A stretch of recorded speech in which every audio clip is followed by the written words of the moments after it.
Well, guys, let's do Disneyland After Dark Villains Night. They have random treats. They had a purple corn dog,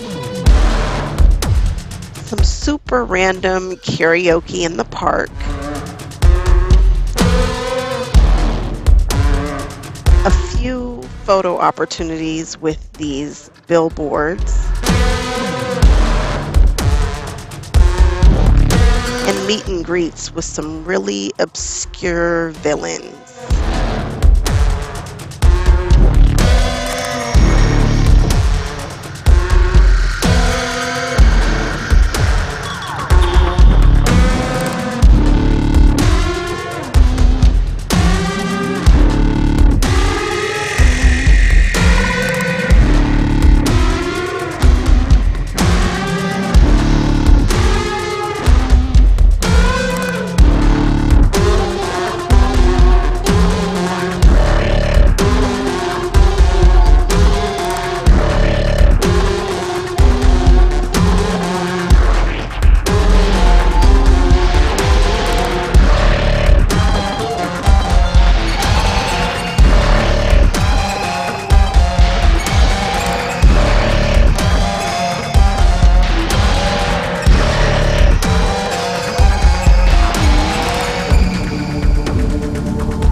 I did enjoy seeing live action Maleficent. She looked good.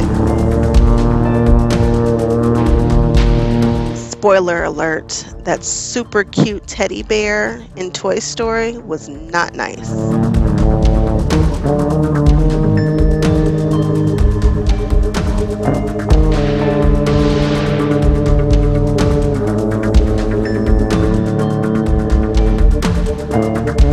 I will say that my favorite villain of the night was absolutely Yzma. She was working it. She looked good. She was giving face. I'm here for it. Now let's look at all the Cruella Deville inspired outfits and accessories. See if you can spot them.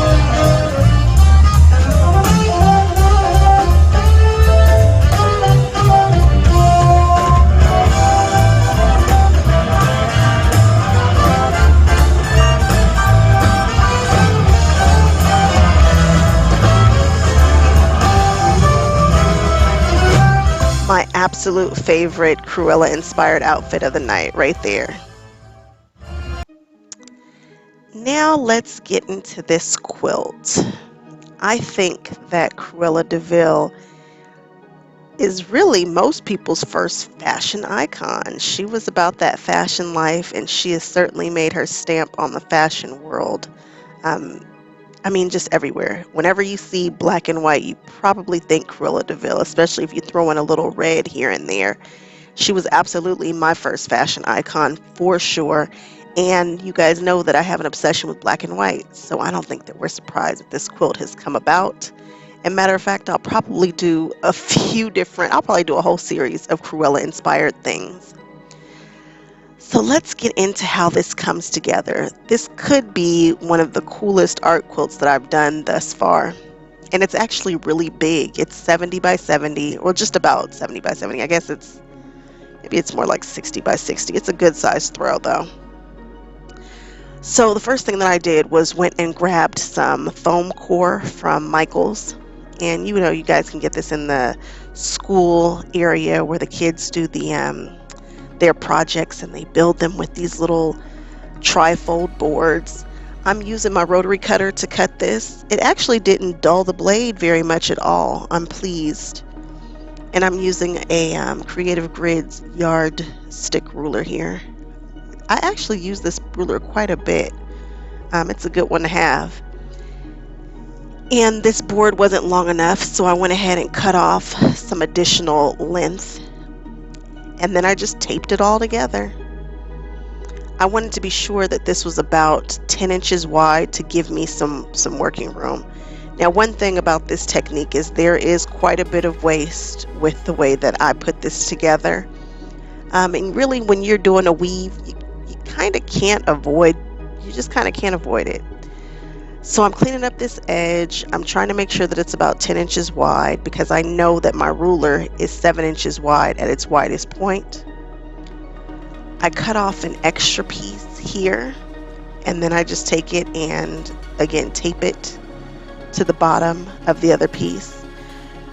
Whenever you're cutting foam core, you do not have to necessarily try to get through it on one pass, especially if you're using X-Acto knives.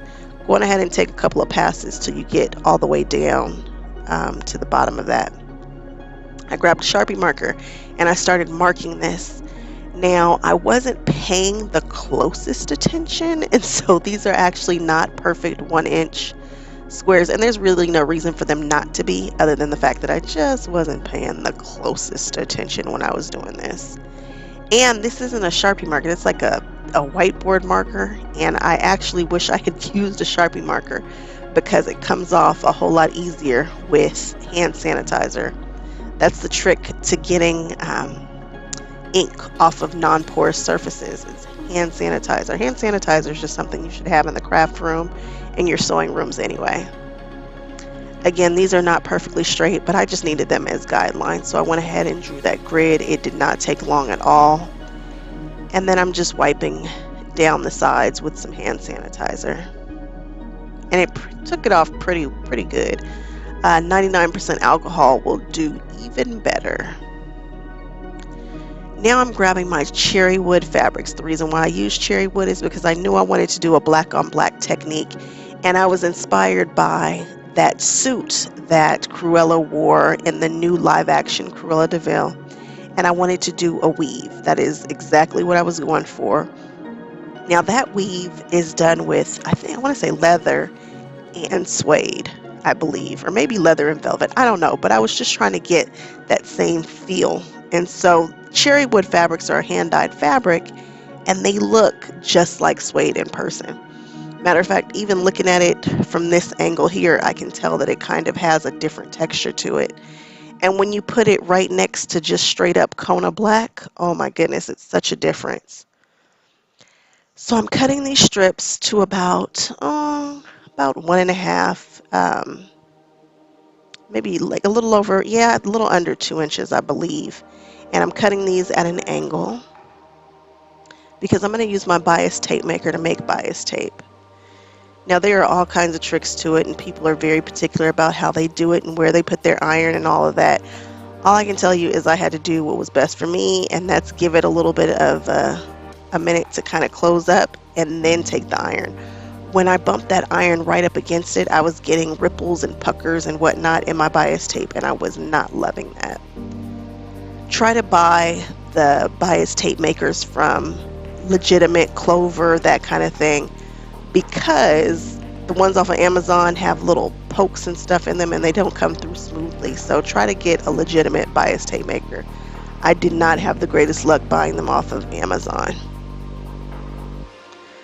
So now I am doing some more cutting, and I believe this is the Pellon. So I used some interfacing for some of the wedges that I did because you need to have something underneath to keep the weave together before you baste it down. This weave does take a long time to do. Each of those wedges took, I don't know, like a couple, maybe an hour to do. They take a while. So the first thing I do is, this is just black medium weight interfacing, and I have the glue side up, and I'm just pinning it down in place on top of that grid. This grid again is just kind of for reference. It is not an exact science. I just needed them to be straight-ish, you know. Now I have a bunch of these pins, and I'm pushing them right into the foam core at an angle. You want to keep these strips taut, and you just give it a little tug and make sure that it's nice and taut. And this is absolutely extending further than I need it. So I made the grid larger than I needed it, and then I went ahead and made the interfacing longer than I needed it. And you'll see why in a few moments. The faster way to do this is the opposite of what I'm doing. Do not do the long strips first. Do all the short strips and then just take the longer strips right through it. Doesn't that look, oh, it looks so good in person, guys. Like, these pictures did not do it justice. To see this weave in person, you just want to pet it. It looks really good. I could see people using this for bags, for coats, for clothing. Well, obviously, they did in Cruella for clothing, and that's why we're doing this. So I'm just going every other. I'm grabbing a cherry wood strip, and I'm grabbing a straight Kona black strip. And this entire weave read a little bit lighter than I wanted it to. I wanted this quilt to have some dramatic moments, and because of this light gray, it really didn't read as dark as I wanted it to. Excuse me.